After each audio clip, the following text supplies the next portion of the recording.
Olá pessoal, bem-vindos ao último vídeo aqui do canal do ano de 2024. 2025 tem mais vídeos, mas eu queria terminar esse ano falando sobre algo que é importante para a gente em todo o tempo e que talvez nos ajude também a pensar no ano que vem.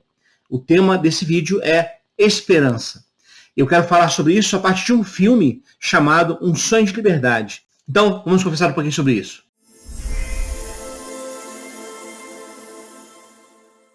Bem-vindos então a mais um vídeo. E antes de tudo, claro, se você é novo aqui no canal, aproveite para se inscrever, também dê o like se você estiver gostando do vídeo e compartilhe o conteúdo porque isso ajuda bastante. Lembra que vocês, nós temos aqui no canal lives quinzenalmente, a próxima está marcada para o primeiro domingo de janeiro, e aí a gente vai conversar aqui sobre temas diversos, tá bom? Então, programas para participar com a gente. Mas o nosso assunto de hoje é a esperança. E eu tomo aqui como base e ponto de partida para pensar sobre isso, o filme Um Sonho de Liberdade. Lançado em 1994, dirigido e escrito por Frank Darabont, o filme conta com atores como Tim Robbins e Morgan Freeman, e a história foi baseada numa novela escrita por Stephen King. O filme foi indicado a 7 Oscars, incluindo melhor filme, melhor roteiro adaptado, melhor ator, melhor fotografia, melhor edição, melhor trilha sonora original e melhor som. Só que não ganhou nenhum prêmio, embora as performances de Tim Robbins e Morgan Freeman foram muito bem elogiados. O filme narra a história de Ângelo Fresno, que é um banqueiro que foi condenado pelo assassinato da sua esposa e do amante dela, mas, contudo, ele é inocente. Ele foi condenado a 2 prisões perpétuas a serem cumpridas nessa penitenciária onde se passa a história. E essa penitenciária é dirigida com mão de ferro, de forma muito severa, muito dura, pelo diretor Samuel Norton, que é um cara totalmente corrupto, que usa o do Fresno para tentar manipular orçamentos e criar documentação falsa para que ele possa enriquecer de forma ilícita. Bom, essa aqui é a história básica do filme, não vou entrar aqui no mérito dos detalhes. Eu quero que você assista o filme, vale muito a pena, de verdade. É um dos melhores filmes que eu já vi sobre esse assunto. Mas eu queria utilizar esse filme, especialmente a partir de uma cena, para falar do tema de esperança. E por que eu faço isso? Porque o tema da esperança se faz presente no filme do início ao fim. Na verdade, a esperança é o que move o Ângelo Fresno a enfrentar todos os problemas que ele enfrenta, desde violências que ele sofre, até o fato de ele estar ali preso, condenado à prisão perpétua e ser inocente. Esse é o ponto em questão aqui do filme. Eu queria, a partir desse filme, trazer 3 elementos que eu acho importantes para a gente pensar sobre a esperança, inclusive para enfrentar 2025. O primeiro elemento que eu queria destacar é a forma como se pensa o sagrado, o próprio Deus, a espiritualidade. Para o diretor Samuel Norton, a Bíblia é a sua regra de fé e prática. Ele diz isso aos seus detentos logo no início. Aqui há 2 coisas que vocês vão aprender, diz ele. A Bíblia e a disciplina. Só que a Bíblia que ele utiliza, que é uma Bíblia comum como qualquer outra, ele a utiliza como instrumento de coerção e de opressão àquelas pessoas. Então ele utiliza a Bíblia como um mecanismo de controle, mecanismo de punição e de vigilância. A Bíblia se torna um instrumento realmente opressivo na vida de quem vive naquela prisão. Por outro lado, o do Fresno tem uma outra perspectiva sobre a Bíblia. E eu não vou falar aqui porque eu não quero dar spoiler. Mas no final do filme você vai perceber que a Bíblia para ele se torna espaço de libertação. Não talvez pela forma que você está imaginando, não tem nada a ver aqui com pregações ou com espiritualidade vinculada à igreja, nada disso. É uma coisa muito mais concreta e muito mais prática. Assista o filme, você vai perceber do que eu estou falando aqui, depois você volta aqui no vídeo e faça seus comentários a respeito. Então, o primeiro ponto que eu quero destacar é o seguinte: alcança a esperança aquele e aquela que consegue encontrar em Deus não um espaço ou um lugar de acusação e de peso, mas sim um espaço de libertação, de liberdade. Isso tem muito a ver com a lógica do Evangelho, porque para o Evangelho, o encontro com Deus é um encontro libertador, é um encontro que gera liberdade, gera autonomia do ser. Ao nos encontrarmos com Deus, na pessoa de Jesus, nós nos encontramos conosco, na verdade, na condição de libertos. E aí libertos pelo Evangelho para poder também ser instrumento de libertação para outros e outras. Então esse elemento é muito importante. A esperança que a gente está imaginando para 2025 está intimamente relacionada à ideia que a gente tem de Deus. Se eu tenho a noção de um Deus intolerante, um Deus vingativo, um Deus que odeia a espécie humana, certamente não haverá espaço para a esperança, de forma alguma. Porque, afinal de contas, diante de uma divindade assim, o que a gente pode fazer? Nada, a não ser ofendê-la, desejar que ela não exista, ou de alguma maneira culpá-la por qualquer tipo de problemas da espécie humana. Mas, se a gente consegue desenvolver com Deus uma lógica baseada na lógica do Evangelho, que é a perspectiva da liberdade, ou seja, Deus é um Deus bondoso. O caráter de Deus é bondoso, é misericordioso. Ou seja, Deus não é nosso inimigo, Deus é nosso parceiro na caminhada. Bom, diante disso, há espaço para a esperança. Mesmo que diante da esperança se coloquem as crises e problemas e dúvidas relacionadas à afirmação de Deus bondoso diante dos problemas e sofrimentos humanos. Como a gente consegue equacionar isso? É um assunto, talvez, para um outro vídeo. Nós já falamos aqui no canal sobre isso. Procure aqui o vídeo sobre o Quarteto Fantástico, sobre a questão do sofrimento do ser humano, e assiste, talvez você tenha uma noção sobre o que eu estou falando, mas certamente é um tema que vale a pena ser revisitado. Se você quiser que a gente faça um vídeo sobre isso, mas falando de um Deus onipotente, poderoso, e ao mesmo tempo falando de sofrimento humano, né, como a gente consegue conciliar isso, escreva aqui nos comentários, olha, faça um vídeo sobre esse assunto, isso me interessa bastante, tá bom?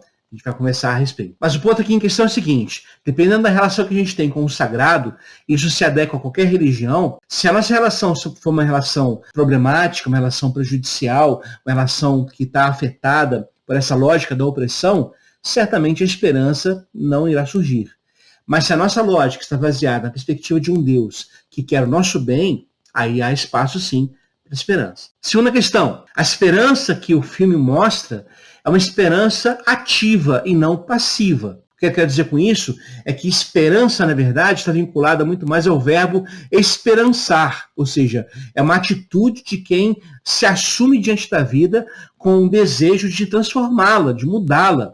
Ou seja, aquilo que se espera é aquilo pelo qual se trabalha. A esperança, portanto, não é uma questão meramente passiva. Eu fico lá aguardando, né, deitado em berço esplêndido, enquanto as coisas vão acontecendo sozinhas. Não é assim que funciona.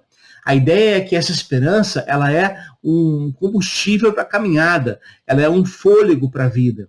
Ela é uma espécie de dínamo, né, que nos coloca em movimento. Essa é a perspectiva da esperança, sobretudo que vem do Evangelho. Quando a esperança do Evangelho é anunciada, não se espera dos discípulos e discípulos de Jesus que eles fiquem de braços cruzados, aguardando que essa esperança se concretize. Não é assim. Vamos lembrar aqui que a Nova Jerusalém no Apocalipse, que é a descrição dessa plenitude do reino de Deus, que é um reino bom, de justiça, de paz, de acolhimento, essa cidade celestial, que é a Nova Jerusalém, ela desce do céu até a terra. E ela faz isso quando nós nos envolvemos ativamente na busca pelo reino de Deus e a sua justiça. Então, nesse sentido, gente, a esperança não é passiva. Olhando aqui para o personagem no filme, a gente vai perceber que em todo momento ele está, desde o primeiro dia, aliás, está ativamente pensando em como transformar aquela situação, projetando esperanças para frente. E isso é uma coisa bem legal. Terceira questão que eu queria destacar aqui sobre esperança é que a esperança ela é teimosa, ou seja, ela não acaba facilmente, ela não cede facilmente, pelo contrário. A gente olha mais uma vez aqui para o filme e a gente vai perceber que o Ângelo Fresney tem todas as razões para desistir, para se acomodar à prisão, mesmo ele inocente, mas passar lá o resto da sua vida, porque não tem o que fazer. Mas não apenas ele está ativo, como falamos, né, no tópico anterior, está ativo buscando novas soluções para sair daquela situação, ele está atuante nessa perspectiva da esperança, mas não apenas isso, a esperança ela resiste. Ela insiste em resistir, mesmo diante dos maiores problemas. Aliás, há uma cena no final do filme, e aqui eu vou dar um breve spoiler, se você não quiser saber nada do filme, assista primeiro o filme, depois você volta aqui e assiste essa parte final do vídeo, tá bom? Mas se você já assistiu, então vamos lá. No final do filme, o Ângelo Fresney já conseguiu fugir da prisão, e o Red, que é o amigo do Fresney na prisão, que é vivido pelo Dr. Morgan Freeman, ele é finalmente colocado em liberdade condicional. E aí ele vai, né, tentar retomar sua vida, mas não consegue, percebe que não consegue se encaixar no mundo lá fora, e só não toma uma atitude muito drástica, né, de desistir da vida por completo, porque ele fez uma promessa ao do Fresney de ir até um certo ponto, onde teria uma mensagem para ele. Ele vai até lá, e lá ele encontra realmente uma mensagem, que é do Ângelo Fresney, dizendo para ele o seguinte, assista aí.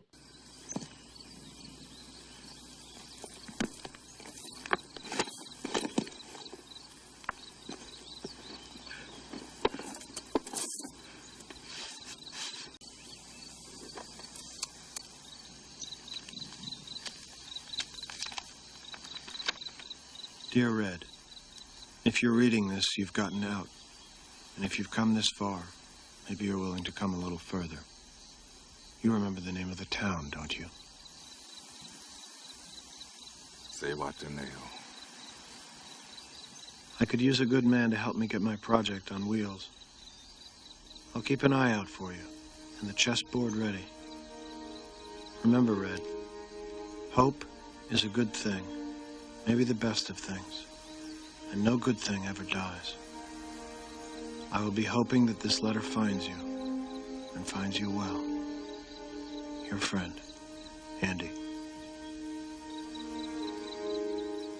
Esperança é uma coisa boa, talvez a melhor de todas, e nenhuma coisa boa realmente morre. O apóstolo Paulo, na sua carta aos Coríntios, depois de falar sobre questões de dons, ministérios, e falar do amor como o maior de todos os dons, ele termina dizendo o seguinte: agora, pois, permanecem a fé, a esperança e o amor.